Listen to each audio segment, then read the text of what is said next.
Oke, halo semuanya. Assalamualaikum warahmatullahi wabarakatuh. Apa kabar kalian semua? Semoga selalu dalam keadaan sehat walafiat. Kenalkan, nama saya Irfan Sutrisna. Di sini saya sedikit berbeda karena akan menjelaskan sejarah. Nah, selain mengajar bahasa Indonesia, saya juga mengajar sejarah Indonesia. Seperti apa sih materi yang akan saya sampaikan? Untuk itu, mari kita simak video berikut ini.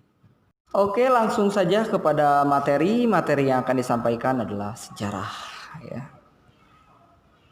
Tapi tentunya dalam belajar itu harus punya target, ya. Misalnya ketika belajar ada standar kompetensinya, kita itu memahami konsep dasar sejarah.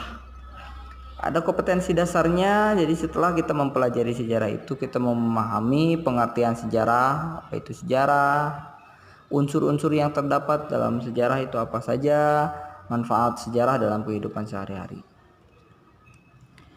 Jadi kita harus tahu dulu nih konsep pengertiannya, bahwasannya sejarah itu berasal dari kata sajaroh atau sajarotun yang artinya adalah pohon, ya, atau pohon kayu, ya.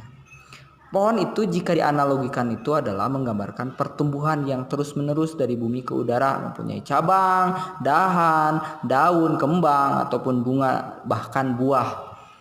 Maksudnya di sini adalah sejarah itu adalah sebuah perjalanan, ya, yang mana di dalamnya itu terdapat sebuah cerita-cerita yang panjang. Selama pohon atau perjalanan itu masih berlalu, berarti selama itu juga sejarah akan selalu berkembang, ya. Selanjutnya ada ilmu sejarah. Apa sih bedanya sejarah dengan ilmu sejarah? Kalau sejarah itu adalah perkembangannya atau perjalanannya. Kalau ilmu sejarah itu justru adalah hal yang mempelajari atau ya ilmu pengetahuan yang meneliti, menyelidiki secara sistematis keseluruhan perkembangan masyarakat serta kemanusiaan pada masa lampau. Jadi ilmu yang mempelajari tentang perkembangan masyarakat di masa lampau. Selanjutnya konsep manusia dalam sejarah. Nah, dalam sejarah manusia juga memiliki andil, ya, memiliki kedudukan yang sangat penting tentunya, ya,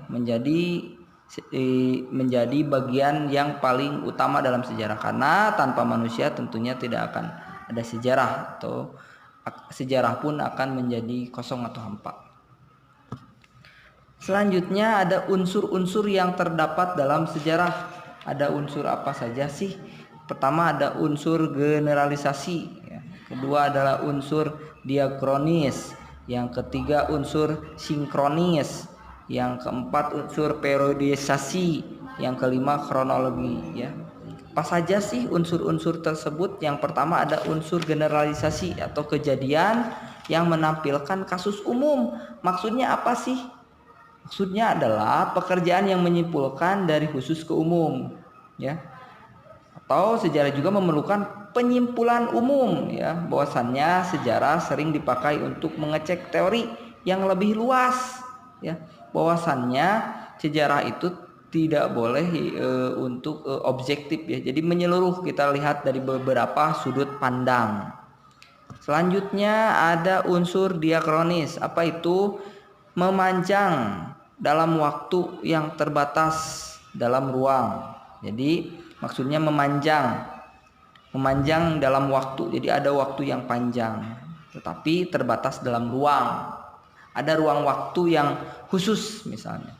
Maksudnya di sini adalah sejarah itu adalah pembicaraan suatu peristiwa tertentu dengan tempat tertentu. Nah, maksudnya di situ, ya.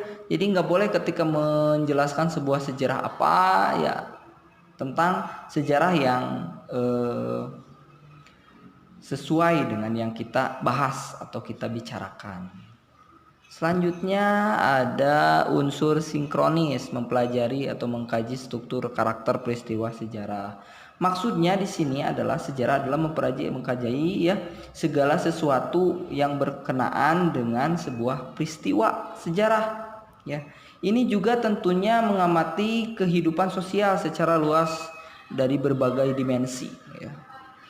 Terus juga memandang kehidupan masyarakat sebagai sebuah sistem yang terstruktur dan saling berkaitan antara satu unit dengan unit yang lain, antara satu kehidupan dengan kehidupan yang lainnya. Dilihat dari sinkron, jadi sinkronkan. Selanjutnya juga dari unsur periodisasi ya, atau proses pembabakan sejarah, periodisasi waktu dalam sejarah.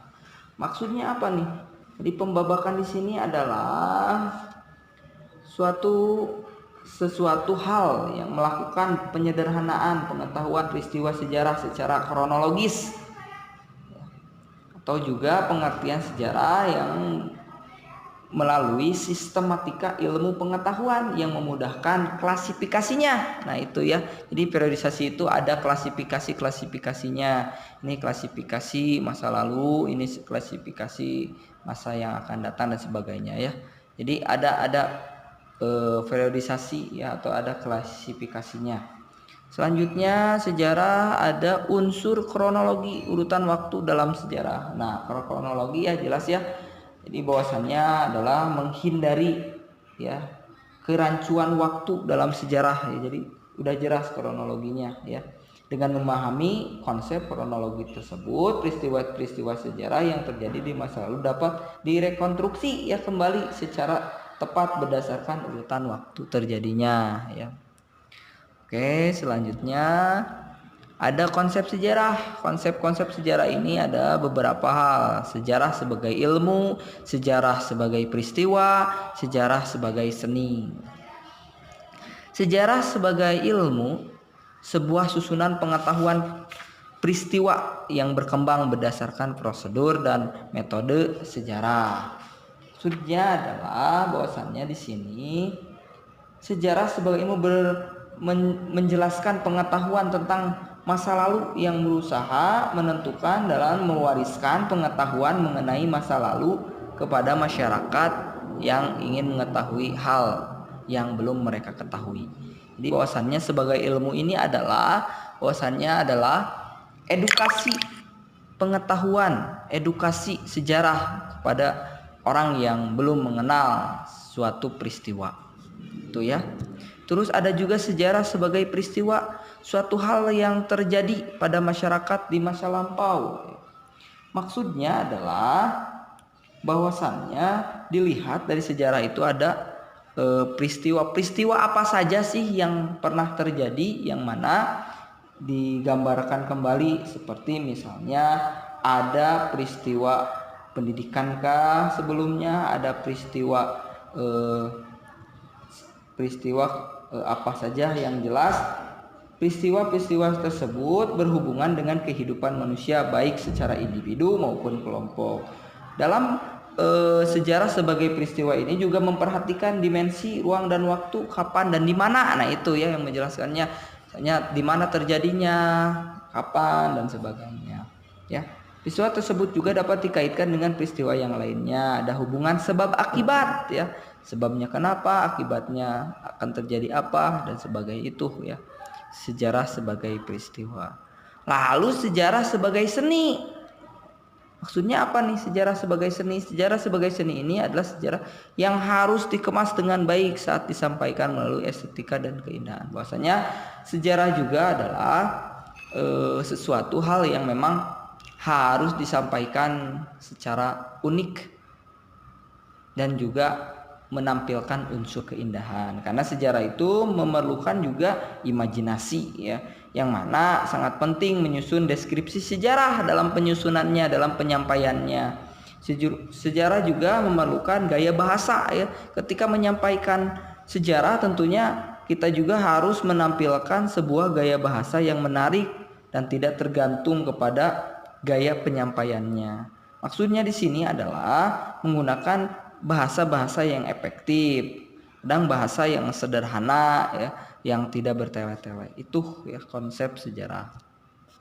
Nah, manfaat sejarah adalah membina identitas kolektif. Maksudnya adalah sejarah ini diibaratkan sebagai cermin ya.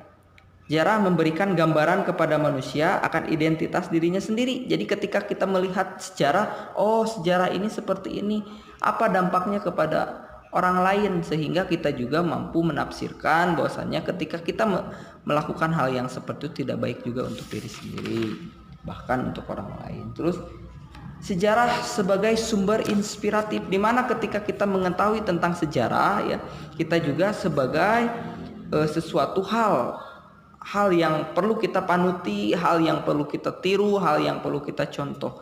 Bahwasanya inspirasi di sini adalah misalnya kita contohkan sebagai perilaku yang positif dari idola yang sejarahnya kita pelajari. Nah, maksudnya di sini adalah kita tiru yang baiknya sebagai inspirasi kita dari sejarah. Selanjutnya adalah sejarah memberikan pelajaran. Dengan mempelajari sejarah, manusia dapat melihat dan menilai peristiwa-peristiwa masa lalu yang dianggap menjadi keberhasilan atau kegagalan. Pelajaran masa lampau yang dijadikan juga hikmah. Maksudnya adalah ada pelajaran-pelajaran yang memang harus kita ambil dalam sejarah. Baik keberhasilan sebagai pelajarannya ketika mengenang sejarah, oh ini seperti ini. Selanjutnya ada sejarah juga memberikan kesadaran waktu. Melalui sejarah manusia akan menyadari dan akan belajar cara memaknai waktu, baik bijak maupun peristiwa-peristiwa yang terjadi di masa lalu yang akan bermuara di masa yang akan datang, bahkan sebagai tolak ukur juga